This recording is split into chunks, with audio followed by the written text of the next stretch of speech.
I'm a story consultant. That's my job, and it is wild how often I see this problem. I'll have a new client come in. Oh yeah, this video is sponsored by Squarespace. I'll have a new client come in and they've been working on a story for like 5 years. They'll have a cast of characters who they just love to death. They feel like they know and understand these characters intimately, but when I start asking basic questions like, what does this character believe about the world? What does this character fear? What drives this character deep down? They're stumped. And for the longest time, this was so confusing to me. But then I realized that, like, as bad as it sounds, I don't know a lot of my own friends and family in that way. Like, I still love them and I still care for them, but gun to my head, I probably couldn't tell you what their deepest insecurities are. So clearly, it is possible to create characters that people find engrossing, that they sympathize with, that they relate to, without knowing the answers to those deeper questions.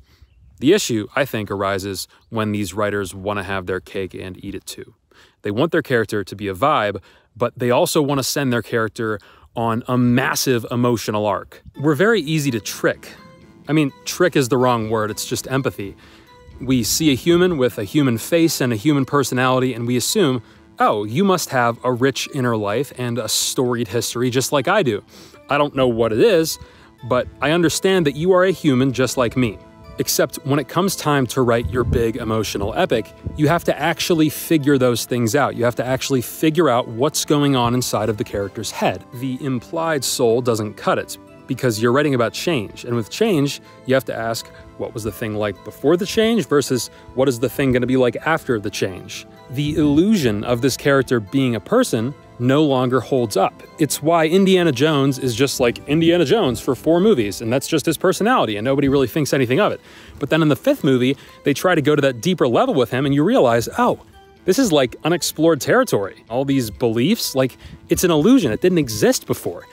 So that can make or break a character. And when you create that deeper framework, it not only has to be consistent with itself, but it also has to retroactively explain all of the traits and attitudes that make up the existing conception of the character. It's hard. It's an unenviable task, and that's what we're up against here. So they show me their character, and they're like, okay, meet Crancesca. She'd do anything for her friends, she doesn't like being alone, and she's also super chaotic. They love that word. And I'm like, okay, on one hand, I get exactly what you're going for. I can imagine exactly what it would be like to hang out with Crancesca. The vibe is there. But I also have nothing to latch onto in terms of what her arc would look like. And then to prove my point, I'll start listing off equally plausible versions of what her core disposition could be. This chaotic trait. Is it a thrill-seeking behavior, or is it a defiance of authority? And would that be authority as a concept, or a certain authority that she opposes as part of a black and white thought pattern? This connection with friends, this fear of being alone. Is it like she's a fundamentally anxious person, and having this support system makes her feel safe and puts her at ease knowing she can trust these people? Or does it come from a self-esteem thing? Does she want to be wanted? And they'll be like, can't it be all of them? And I'll be like, good question, no. Because if I came up with a hypothetical dilemma that made them choose, one would have to take precedence. So let's imagine Crancesca in a situation where her friends go behind her back and shatter her trust. How would she react to this? Well, if this is the Crancesca who is fundamentally concerned with safety and security, then her connection to her friends is contingent on how safe and secure they make her feel. So she's probably going to distance herself and stop relying on them, because now she knows without a shadow of a doubt that they can't be trusted. The only way that they might potentially be able to win her back might be through some gesture of loyalty. Versus the Crancesca who is fundamentally concerned with being loved and wanted. That Crancesca would very likely view the betrayal as a withholding of affection. She might wonder, what did I do to deserve this? What's wrong with me? She might even come up with a plan to get them back. Because for Crancesca too, it's not about trust and security and unity, it's about self-esteem and being wanted. Do both of these instincts exist within Crancesca?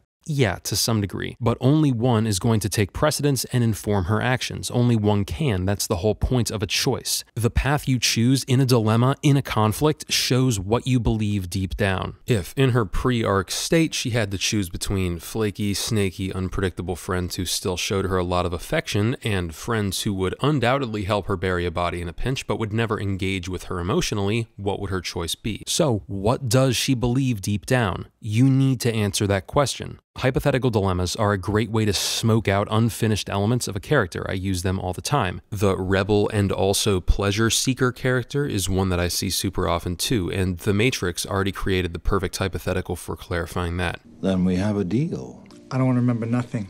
I don't want to be rich. At the core of every character, there is a basic, simple fear. You might have layers and layers of sub-fears and desires and beliefs and complexity piled on top of that, but it all stems from the core fear. The subconscious fear creates a subconscious belief, and the subconscious belief creates a subconscious want, which the character usually rationalizes by making up a false belief, when in reality they're being driven by this. And then they have to realize that and then potentially work to change it. That's an arc. But if you try to have Crancesca 1 and Crancesca 2 exist in the same body, what arc do you go with? Crancesca 1 needs to learn to face the world on her own and stop relying on others for support and guidance. Crancesca 2 needs to realize that she has inherent worth whether people want her or not. These journeys would have different inciting incidents, different second act low points, different final confrontations, different everything. You can't do both. So a lot of the work these writers need to do involves shaving things off their characters and deciding which route they're going to take, which unfortunately might mean letting go of certain traits and attitudes that no longer suit the narrative. This can be hard for writers since those things may have formed the basis of the character in their mind for years, but it's a necessary and very rewarding sacrifice. I have a whole video about this. Complexity is fine so long as you can trace it back to a single point. If you think you've reached the singularity of a character, there's a good chance that you haven't. For instance, if Crancesca's motivation, actually, you know what, let me just use an actual example. Creed, the Rocky spinoff from 2015, super tight script. If you ask, what's this kid's motivation, the obvious answer is, oh, he wants to be a great boxer, he wants to make a name for himself. And if you leave it at that, you can maybe still have a functional story. But if you ask why, if you go a layer deeper, you actually get to the soul of the character. Turns out it's not about boxing, it's about this. I gotta prove it. Prove what? I'm not a mistake. Boxing is the manifestation of this belief. But this begs the question, how do you know if you've gone deep enough? How do you know if you've hit bedrock on a character? Well, let's say my character is a farmer and their goal is to grow the biggest zucchini in order to win the zucchini contest. Awesome, great motivation, time to start creating a plot and setting up obstacles. No! Have you learned nothing? Zucchini contest is not a real thing that drives people. You must ask why. Why does this farmer want to win the zucchini contest? Okay, I guess it's to impress the rest of the town. And why does this farmer want to impress the rest of the town? Because they feel worthless without external validation. And why do they feel worthless without external validation? Well, it's because when they were a kid, okay, pause. You see how we just crossed over into backstory? That means we passed through the deepest point of the character, this. Everything after that core belief is just a manifestation of it. Everything before is trauma.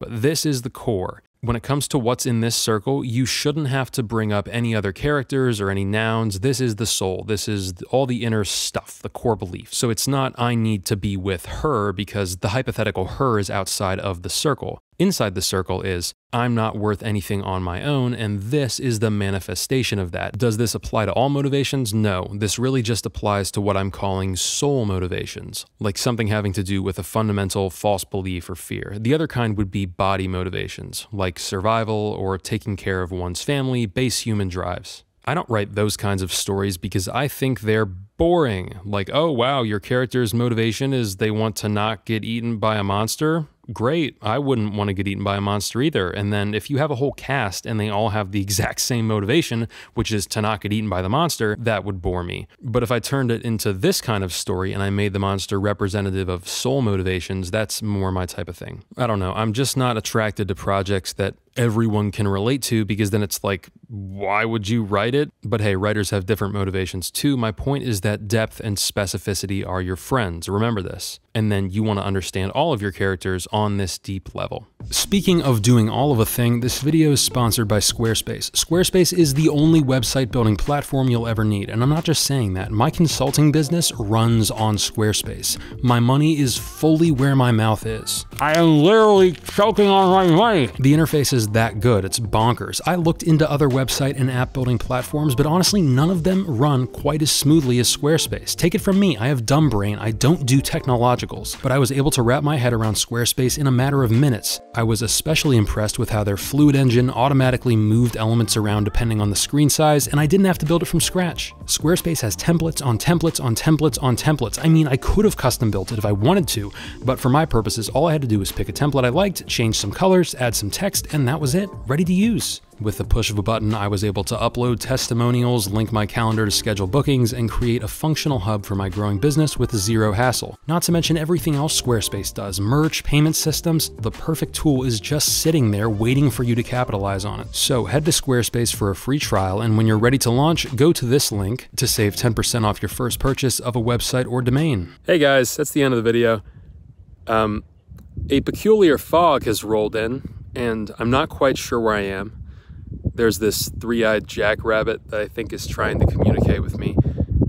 But yeah, I'm gonna keep doing this short-form content because I have a lot of these great nuggets, but they're just embedded in other longer videos, and I want people to be able to go to my channel and scroll down and find the topic they're looking for. If there are any particular topics you'd like me to address, just leave a comment. As always, thank you for your continued support of this channel. Something Patreon, something consulting. Like and subscribe if you feel so inclined, and I'll see you next time.